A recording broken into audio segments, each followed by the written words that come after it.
శ్రీమద్భాగవతం శ్రీమద్భాగవత గ్రంథానికి నమస్కారం. నిగమకల్పతరోర్గళితం ఫలం సుఖముఖాదమృతద్రవ సంయుతం పిబత భాగవతం రసమాలయం ముహురహో రసికా భువి భావుకాః. శ్రీసుఖయోగీంద్రుల వారికి నమస్కారం. యం ప్రవ్రజంతమనుపేతమపేతకృత్యం ద్వైపాయనో విరహకాతర ఆజుహావ పుత్రేతి తన్మయతయా తరవోభినేదుః తం సర్వభూతహృదయం మునిమానతోస్మి. నరనారాయణులకు, చతుర్ముఖ బ్రహ్మకు, సరస్వతీదేవికి, వ్యాసమహర్షుల వారికి నమస్కారం. నారాయణం నమస్కృత్య నరం చైవ నరోత్తమం దేవీం సరస్వతీం వ్యాసం తతో జయం ఉదీరయేత్. శ్రీమద్భాగవతము 4వ స్కంధములో సూతమహాముని శౌనకాది మహర్షులందరికీ ప్రవచనం చేస్తూ ఈ రకంగా చెబుతూ ఉన్నాడు. ఓ మహర్షులారా, శ్రీసుఖ యోగీంద్రుల వారు పరీక్షిన్నరేంద్రుడికి ఉపదేశం చేస్తూ ఇలా చెబుతూ ఉన్నాడు.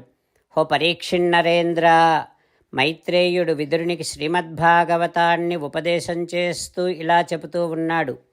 హో విదురా, పృథు మహారాజు తర్వాత తన కుమారుడైనటువంటి విజితాశ్వుడు రాజయ్యాడు.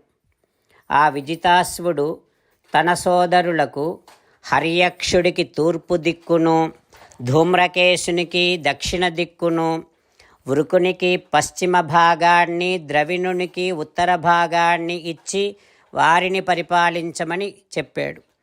ఇక విజితాశ్వుడు ఒకనాడు ఇంద్రుడిని ప్రత్యక్షము చేసుకొని ఇంద్రుడి ద్వారా అంతర్ధానగతిం శక్రాత్ లబ్ధ్వా, ఎవరికీ కనపడనటువంటి అంతర్ధాన శక్తిని విజితాశ్వుడు ఇంద్రుడి ద్వారా పొందాడు.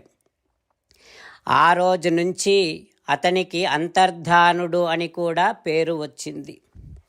ఆ అంతర్ధానుడి భార్య పేరు శిఖండిని. వారికి 3 కుమారులు. వారు పావకుడు, పవమానుడు, శుచి. అయితే పూర్వము వశిష్ఠుడు గార్హపత్యము, ఆహవనీయము, దక్షిణాగ్ని అనే 3 అగ్నులను శపించాడు. ఆ శాప ప్రభావము చేత ఆ 3 అగ్నులు ఇప్పుడు అంతర్ధానునికి పుత్రులయ్యారు. అయితే వీరు మళ్ళీ వారి వారి యొక్క స్వస్వరూపాన్ని కూడా పొందారు. అంతర్ధానుని మరొక భార్య పేరు సభస్వతి.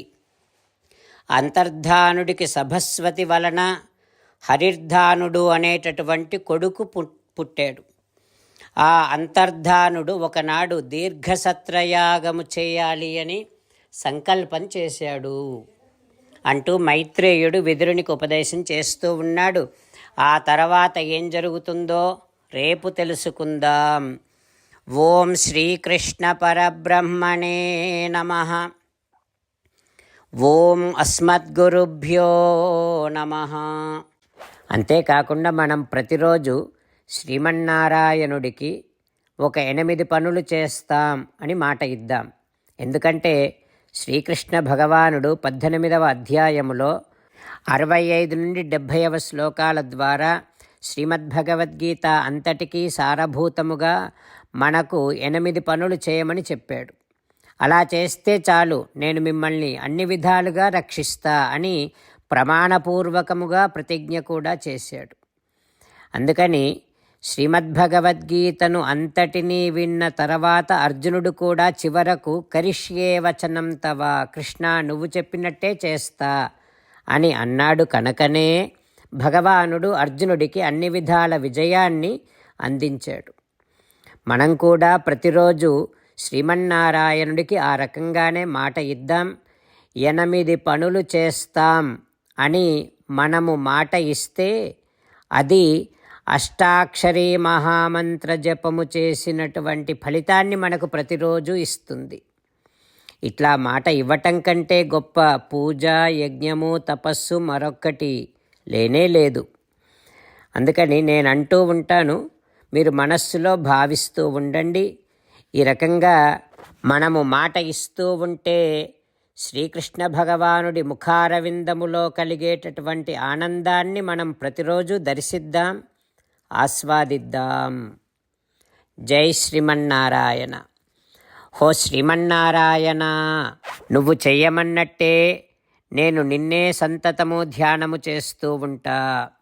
హో శ్రీమన్నారాయణ, నువ్వు చెప్పినట్టే నేను నీ భక్తుడిగానే ఉంటా.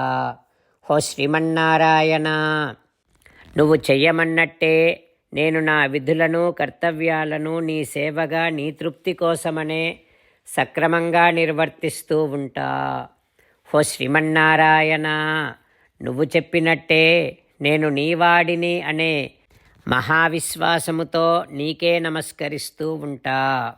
హో శ్రీమన్నారాయణ, మామేకం శరణం వ్రజ, నన్ను ఒక్కడిని మాత్రమే శరణు వేడుకో అని నువ్వే అన్నావు కనుక నేను నిన్ను ఒక్కడిని మాత్రమే శరణు వేడుకుంటా. హో శ్రీమన్నారాయణ, మా శుచః, ఇక దుఃఖించకు అని నువ్వే నాకు భరోసా ఇస్తున్నావు కనుక నేను ఇక దుఃఖించను. హో శ్రీమన్నారాయణ, నువ్వు చెప్పినట్టే నువ్వు నా కోసమని అనుగ్రహించినటువంటి శ్రీమద్భగవద్గీతను ప్రతిరోజు కనీసము ఒక్క శ్లోకాన్నైనా జ్ఞాపకం చేసుకుంటూ శ్రీమద్భగవద్గీతను అనుసంధానము చేస్తూ ఉంటా. హో శ్రీమన్నారాయణ, నువ్వు చెప్పినట్టే నువ్వందరి కోసమని చెప్పినటువంటి శ్రీమద్భగవద్గీతను తెలియని భక్తులందరికీ తెలియచేసే నా వంతు ప్రయత్నాన్ని నేను నిరంతరము కొనసాగిస్తూనే ఉంటా. హో శ్రీమన్నారాయణ, నేను నువ్వు చెప్పినట్టే చేస్తా, నీకు నచ్చినట్టే ప్రవర్తిస్తా, నీకోసమే పని చేస్తూ ఉంటా. కరిష్యే వచనం తవ. జై శ్రీమన్నారాయణ. భక్తులకు ప్రత్యేకమైనటువంటి విజ్ఞాపన. మీకు అన్ని విషయాలలో వెంటనే మంచి ఫలితాలు రావాలి అనంటే ప్రతిరోజు 1 నిమిషం వెచ్చించి నారాయణాస్త్రాన్ని చదవండి. ఇక మీకు తిరిగే ఉండదు. నారాయణాస్త్రాన్ని పొందడానికి మీరేం చేయాలంటే నారాయణాస్త్రం అనే వెబ్సైట్కి వెళ్ళి మీ పేరు, మీ ఈమెయిల్ ఇస్తే మీ ఈమెయిల్కి నారాయణాస్త్రం PDF వస్తుంది. అందులో ఒక రామాయణ శ్లోకం, ఒక గీతా శ్లోకం, ఒక విష్ణునామం ఉంటాయి. ఆ మూడింటిని కలిపి నారాయణాస్త్రం అంటాం. ప్రతి ఒక్కరికి వేరువేరు శ్లోకాలను ఇస్తున్నాం.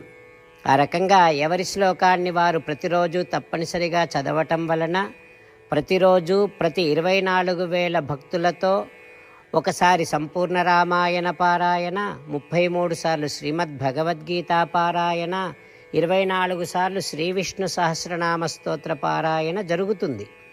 ప్రతి ఒక్కరికి అంతటి విశేష ఫలితము ప్రతిరోజు లభిస్తుంది. అందుకని మీరు, మీ కుటుంబ సభ్యులు అందరూ ఒక్కొక్కరు ఒక్కొక్క నారాయణాస్త్రాన్ని వెంటనే పొందండి. జై శ్రీమన్నారాయణ.